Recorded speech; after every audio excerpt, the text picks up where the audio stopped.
दोस्तों, आज के इस नए एक्सप्लेनर में आपका बहुत बहुत स्वागत है। आज हम एक ऐसे अजब गजब और तेजी से सामने आए कानूनी ड्रामे पर बात करने वाले हैं जिसे सुनकर आप पक्का हैरान रह जाएंगे।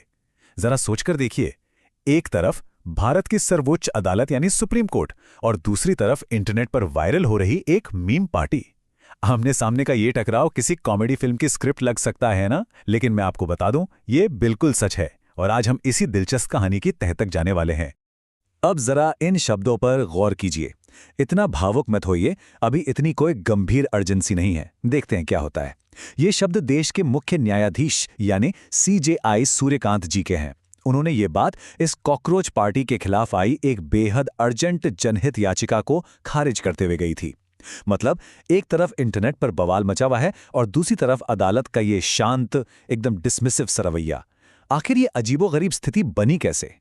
तो चलिए सीधे इसके ओरिजिन पर चलते हैं। भाग 1, शुरुआत, सीजेआई की टिप्पणी। इस अभूतपूर्व टकराव की असली जड़ कहां थी? आइए इसे थोड़ा पीछे जाकर समझते हैं। आपको जानकर हैरानी होगी कि ये पूरी कहानी बस 24 घंटे के भीतर एकदम से पलटी है। हुआ ये कि 15 मई को एक सुनवाई चल रही थी और उसमें कथित तौर पर सीजेआई ने बेरोजगार युवाओं के संदर्भ में कॉकरोच शब्द का इस्तेमाल कर दिया। बस फिर क्या था, अगले ही दिन यानी 16 मई को विरोध जताने के लिए रातों रात इंटरनेट पर कॉकरोच जनता पार्टी खड़ी कर दी गई। हालांकि यहां यह बताना भी बहुत जरूरी है कि 16 मई को ही सीजेआई ने स्पष्टीकरण दे दिया था कि मीडिया ने उनके बयान को बिल्कुल गलत तरीके से पेश किया है। लेकिन इंटरनेट पर तो तब तक बात आग की तरह फैल चुकी थी।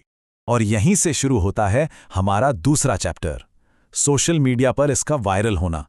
महाराष्ट्र के रहने वाले अभिजीत डीपके इस पार्टी के फाउंडर बने और उसके बाद इंटरनेट पर जो हुआ वो सच में देखने लायक था। अब इस पार्टी का व्यंग देखिए। इनका ऑफिशियल नारा था सेक्युलर सोशलिस्ट डेमोक्रेटिक, और आगे सुनिए, लेजी पार्टी। जी हां, आलसी पार्टी। यह साफ तौर पर एक मीम था, एक पॉलिटिकल सटायर जिसे बस मजे के लिए शुरू किया गया था। लेकिन विडंबना देखिए, यह हल्का फुल्का मजाक कितनी जल्द ही एक असल कानूनी मुसीबत में फंसने वाला था। अब जरा इस आंकड़े को सुनिए और खुद अंदाजा लगाइए। 2.3 करोड़ यानी 23 मिलियन। ये कोई छोटी मोटी संख्या नहीं है दोस्तों। इस पार्टी ने सिर्फ कुछ ही दिनों में इंस्टाग्राम पर इतने फॉलोअर्स जुटा लिए। मतलब ये नंबर दिखाता है कि ये डिजिटल लहर कितनी भयानक तेजी से लोगों के दिलो दिमाग पर छा रही थी। सच में एकदम अनबिलीवेबल। और बात सिर्फ इंस्टाग्राम तक ही नहीं रुकी। एक्स पर, जिसे पहले हम ट्विटर कहते थे, वहां भी इस पार्टी ने रातों रात 2.5 लाख से ज्यादा फॉलोअर्स गेन कर लिए। ये स्केल साबित करता है कि ये सिर्फ किसी एक ऐप का ट्रेंड नहीं था, बल्कि इंटरनेट पर एक प्रॉपर डिजिटल आंदोलन बन चुका था। लेकिन इंटरनेट का मजाक कब एक डार्क और सीरियस विवाद बन जाए, कोई कह नहीं सकता। आते हैं भाग 3 पर, बैन, हैकिंग और धमकियां। चलिए देखते हैं कि कैसे इस वायरल जोक ने अचानक एक बहुत ही खतरनाक मोड़ ले लिया। अब यहां थोड़ा ध्यान दीजिएगा, क्योंकि दोनों पक्षों के दावों को समझना बहुत जरूरी है। एक तरफ याचिकाकर्ता एन.के. गोस्वामी हैं, जो सीधे सुप्रीम कोर्ट पहुंच गए। उनका सीधा सा आरोप है कि ये पार्टी अदालत की कार्यवाही का कमर्शियल इस्तेमाल कर रही है, न्यायपालिका की इमेज खराब कर रही है और उन्होंने वकीलों की फर्जी डिग्री मामले की जांच की भी मांग कर डाली। वहीं दूसरी तरफ पार्टी के फाउंडर अभिजीत डीपके के दावे बिल्कुल अलग और काफी सीरियस हैं। वो कह रहे हैं कि उन्हें टारगेट किया जा रहा है, उनके अकाउंट हैक हो रहे हैं, उन्हें सरकारी सेंसरशिप का सामना करना पड़ रहा है और सबसे डरावनी बात, उन्हें जान से मारने की धमकियां मिल रही हैं। ये डिजिटल युद्ध कितनी तेजी से चला, इसका क्रोनोलॉजी समझना दिलचस्प है। 21 मई को भारत में इस पार्टी का एक्स अकाउंट अचानक से बैन कर दिया गया। एक्स का कहना था कि उन्हें सरकार से निर्देश मिले हैं क्योंकि इसे देश की संप्रभुता के लिए खतरा माना गया।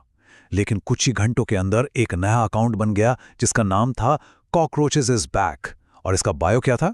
कॉकरोचेस डोंट डाई, यानी कॉकरोच मरते नहीं हैं, एकदम बेखौफ। फिर 23 मई को दीपके ने दावा किया कि भाई अब उनके अकाउंट्स हैक हो चुके हैं और वेबसाइट भी डाउन कर दी गई है। तो पॉइंट यह है कि यह ड्रामा अब सिर्फ सोशल मीडिया स्क्रीन तक सीमित नहीं था।